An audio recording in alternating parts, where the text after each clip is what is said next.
सड़क छेक छेक के नमाज पढ़ी नहीं जा रही है इस सालों से इस देश के अंदर। बहस बुला लीजिए। मैं कह रहा हूं जो ओवैसी साहब ने पार्लियामेंट के बाहर कहा है वो अंदर भी कहने की हिम्मत रखते हैं। अरे तो हिम्मत रखते हैं तो कहें। आप, मैं ये नहीं कह रहा हूं कि अंदर क्यों नहीं कहा, आप कह रहे हैं अंदर नहीं कहा, इसका मतलब उसका विरोध नहीं करते तो बाहर आकर तो कह रहे हैं ना। लेकिन हज सब्सिडी को लेकर उन्होंने कभी बाहर आकर नहीं कहा, उन्होंने कभी नहीं कहा कि सड़क पर नमाज नहीं पढ़नी चाहिए, लोगों के ट्रैफिक में दिक्कत आती है।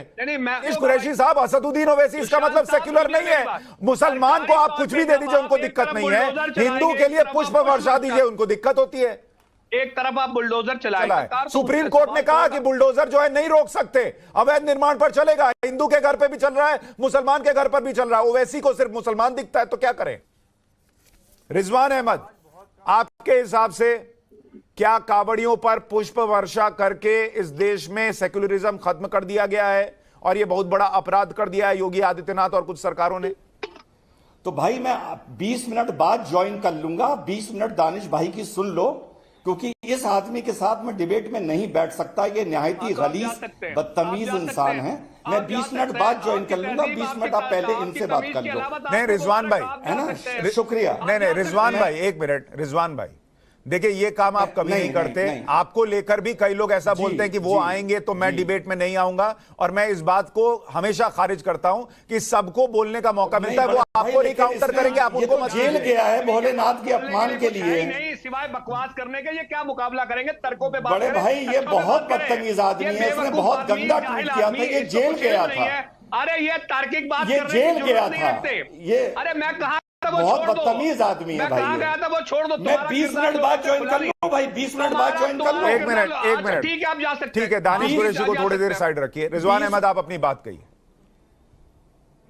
20 मिनट नहीं, मैं 20 मिनट बाद ज्वाइन कर लूंगा भाई। इस बदतमीज आदमी के साथ नहीं बैठ सकते। ये जेल गया था, बहुत ही गंदा। अच्छा आप बोलिए ना, वो आपको कुछ नहीं बोलेंगे। आदमी है ये, वो आपको कुछ नहीं बोलेंगे। मैं कह रहा हूं, मैं ये मेरी गारंटी। उनका ऑडियो कम रहेगा, आप अपनी बात नहीं इसने नहीं भाई, माफी चाहते हैं भैया, हाथ जोड़ते हैं। नहीं बड़े भाई, हाथ जोड़ते हैं, हम हाथ जोड़ते हैं। 20 मिनट बाद। ये बहुत गलीज इंसान है, बहुत गंदा इंसान है ये, गंदा। आप किस ट्वीट का जिक्र कर रहे हैं ये तो बता के जाइए। नंबर एक तो सुशांत भाई, मेरी कोई हैसियत नहीं, पर आज आपने उस इंसान को हटा के आपका सम्मान रखा, और आप जैसे भोलेनाथ के जो भक्त हैं, आपने भोलेनाथ का सम्मान रखा। आपका लाख लाख शुक्रिया, पहली बात। दूसरी बात, अभी आपने बोला कांवड़ यात्राओं पर फूलों की वर्षा करके सेक्युलरिज्म खतरे में आ गया। अब ऐसी चीजों पर सफाई देना बंद कर देंगे। मेरी एक आप नई लाइन सुनिए, नई लाइन दे रहा हूं इस विवाद पर।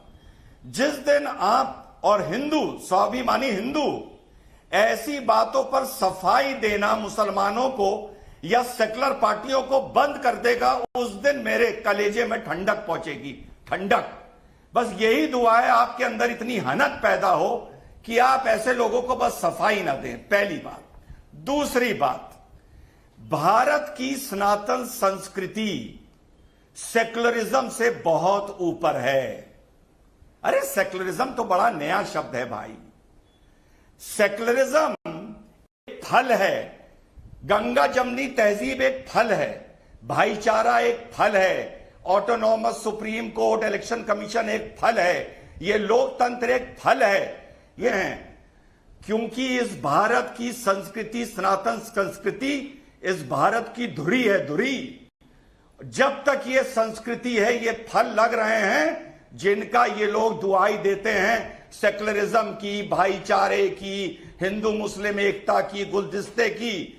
जिस दिन ये सनातन संस्कृति का पेड़ मुरझा गया, ये फल जितने भी हैं सुशांत भाई अपने आप मुरझा जाएंगे। तो सारे देश के सेकुलर हिंदुओं को और मुसलमानों को एक राय दे, संस्कृति के पेड़ की जड़ों में तेजाब मत डालो। ये पेड़ जब सूखेगा तो देश से सेकुलरिज्म अपने आप खत्म हो जाएगा, पहली बात। और सेकुलरिज्म सनातन संस्कृति से बहुत नीचे है।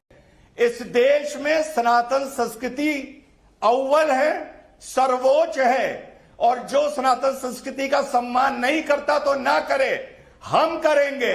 और हम तुम्हें किसी भी तरह की सफाई नहीं देंगे। तुम्हें जो समझ में आए तुम करो, तुम्हें अच्छा लगे तो ठीक और बुरा लगे तो ठीक।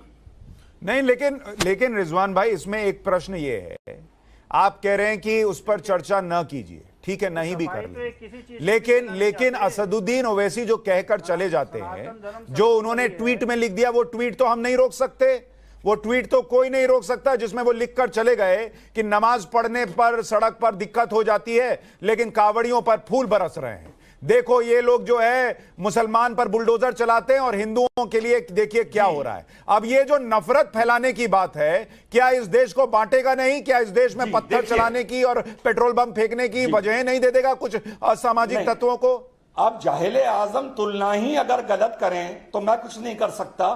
कांवड़िया यात्रा को नमाज से मिलाना गलत है।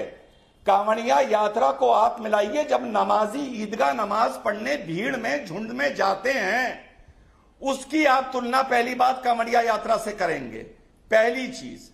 दूसरी चीज, जैसा मैंने आपसे बोला कि अगर मुसलमान लीडरान और विपक्ष सिर्फ चुप हो जाए, चुप, तो शायद राजनीति में और बतौर कौम मुसलमानों का और विपक्ष का फायदा हो जाएगा। लेकिन ये बोल बोल के अपने ही पैरों पे कुल्हाड़ी मारते हैं। और आखिरी बात, सुशांत भाई, आखिरी बात करूंगा और बड़ी महत्वपूर्ण बात है और आपके मन से ये संदेश देश तक जाना चाहिए। 1.5 महीने इस देश ने भोलेनाथ का अपमान देखा है। 1.5 महीने, याद है, सबको याद है। ये भोलेनाथ के भगत, ये भोलेनाथ के दीवाने, ये भोलेनाथ के सपूत जो आज लाखों की संख्या में निकलकर पैदल पैदल इनके पैरों में छाले पड़ रहे हैं और ये जल चढ़ाने जा रहे हैं।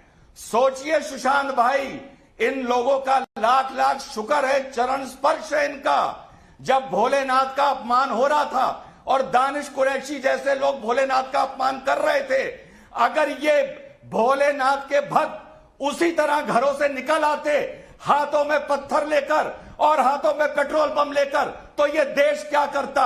अरे इन लोगों का शुक्र करना चाहिए कि ये आज जल चढ़ाने के लिए अपने घरों से निकले हैं। ये तब अपने घरों से नहीं निकले जब मुसलमान पत्थर चला रहा था और मुसलमान पेट्रोल बम चला रहा था। देखिए ये बात आपकी ठीक है, घरों से ये बात मैं हमेशा कहता हूं कि देश की कानून व्यवस्था के हिसाब से सबको चलना चाहिए और कम से कम इस देश में हिंदू धर्म के लोग जो हैं, कम से कम अगर उसमें विश्वास रख रहे हैं और वो सीमाएं नहीं लांघ रहे हैं, दायरे को नहीं तोड़ रहे हैं, तो वो इस देश के लिए भला है और ये दूसरों को भी करना चाहिए और ये हर बार होता है और यही होना भी चाहिए। रिजवान अहमद, ये जो हज सब्सिडी की बात हो रही है, इस हज सब्सिडी का ओवैसी ने विरोध तो किया था कि भाई इसको बंद कर दीजिए, लेकिन जिस तरह से आज वो ट्वीट पे ट्वीट कर रहे हैं, आज जिस तरीके से मुखर है, उस तरह से मुखरता के साथ उन्होंने हज सब्सिडी के लिए मोर्चा नहीं खोला था।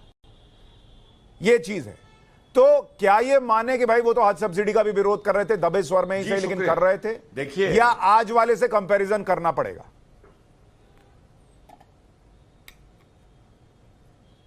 जी, देखिए, ओवैसी साहब और सारे मुस्लिम जो लीडर हैं वो तो कट्टरवाद का भी विरोध करते हैं। वो तो जो उदयपुर की घटना हुई उसका भी विरोध कर रहे थे। वो तो जो भोलेनाथ का मजाक उड़ाया हो उसका भी विरोध कर रहे थे। एक एक डॉक्यूमेंट इन सब चीजों का उनके पास मिल जरूर जाएगा, मौके पे दिखाने के लिए कि देखो मैंने विरोध किया था। बस विरोध का जो बुखार है उसकी डिग्री में फर्क होता है, पहली चीज।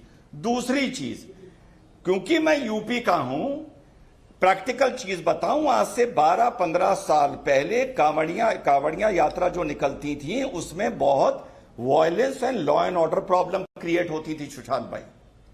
और धीरे धीरे कांवड़ियास की जो सोशल रिस्पेक्ट थी, क्योंकि ये मैं प्रैक्टिकल बता रहा हूं, आंखों देखी, वो कम होती जा रही थी। लोग न्यूसेंस टाइप समझने लगे थे। हमें शुक्र करना चाहिए इन लोगों का कि धीरे धीरे इनके लीडरान ने जो इनको लेके जत्थे चलते थे उन्होंने अपनी जिम्मेदारी समझी, उन्होंने अपनी रिस्पॉन्सिबिलिटी समझी और वो अपने अंदर एक रिफॉर्म लाए। और शुक्र करना चाहिए योगी जी का कि इस सम्मान के चलते वो एक तरह से कांवड़िया यात्रा पे जब लोग निकल रहे हैं, ये एक माइंड गेम है, ये एक तरह से काउंसलिंग भी है और इतनी बड़ी भीड़ की मैनेजमेंट भी है। आप समझ रहा हूं कि सम्मान देके आदमी को जिम्मेदार बनाना कि तुम भोलेनाथ के भक्त हो, हम तुम्हारा स्वागत करते हैं, पुलिस तुम्हारा स्वागत करती है, तुमसे ये उम्मीद नहीं करी जा सकती कि तुम भोलेनाथ का अपमान करोगे किसी भी तरह की हिंसा करके। ये पूरा योगी जी। रिजवान भाई, भोलेनाथ के भक्तों के लिए आपने करा क्या, ये तो बताइए। जो कपिल भाई पैर में छाले पड़ गए, कपिल भाई मैं यही बोल रहा हूं। अरे बोल रहा हूं ना, अरे बोल रहा हूं, अरे बोल रहा हूं प्रभु, अरे प्रभु, अरे प्रभु, अरे कपिल भाई सुनो तो, अरे कपिल भाई सुनो तो, अरे अतुल जी बोल रहे हैं समाजवादी पार्टी के नेता। ठीक है अतुल जी सुन लीजिए, बोलूंगा अतुल जी आपने प्रश्न पूछा, सुन लीजिए, वो कह रहे मैं जवाब देना चाहता हूं। अतुल जी जवाब सुन लीजिए, जवाब सुन लीजिए। हो गया घोटाला, कमाल है भाई, गड्ढे हो गए, अरे कमाल है भाई, नोटबंदी से अरे कमाल है भाई, अरे भाई नोटबंदी से किसी का फायदा नहीं हुआ, कुछ नहीं हुआ, लेकिन आपको लोगों ने उठाकर बाहर कर दिया और दो बार बाहर कर दिया। अब आप कुछ नहीं सुनाते रहिए, लेकिन लोग तो उनको ही चुन रहे हैं जिनको आप कह रहे हैं कि जिनके लिए कुछ नहीं किया। हाय बहुत तमीजदार वक्ता है भाई। आपने एक बार नहीं, एक बार नहीं, दो बार इस प्रदेश की जनता ने समाजवादी पार्टी को ठुकराया है। या तो आप भरे मंच पे कह दीजिए जनता मूर्ख है, या आप ये कह दीजिए कि आपकी नीतियों में कोई कमी थी, या आप कह दीजिए कि योगी ही ठीक होगा। और अतुल भाई एक आखिरी बात बताऊं, मुसलमान होके बिल्कुल इसमें व्यंग नहीं है, राजनीति में भैया जितना विरोध करना है योगी को करो, कोई भाजपा का प्रवक्ता नहीं हूं, ना 2 रुपए की सदस्यता ली है, लेकिन अगर धर्म को लेकर, सनातन संस्कृति को लेकर और धर्म को लेकर एक मंच पर अगर तुम हिंदू एक साथ खड़े नहीं होगे तो 50 साल बाद अतुल जी आप ही लोगों को इसका नुकसान होगा, आप ही की आने वाली नस्लों को। सेक्युलरिज्म के, झूठे सेक्युलरिज्म के पीछे भागने के चक्कर में सनातन संस्कृति खतरे में आ जाएगी, जिससे इस देश का अस्तित्व खतरे में आ जाएगा। अगर सनातन संस्कृति का हम सब सम्मान करते रहेंगे तो इस देश में सेक्युलरिज्म अपने आप जिंदा रहेगा, हमें कुछ करना नहीं पड़ेगा। और ओवैसी जैसे लोग और बरेली वाले मौलाना जैसे लोगों से हम लोगों को बचना चाहिए, इनकी बातों में बिल्कुल नहीं आना चाहिए।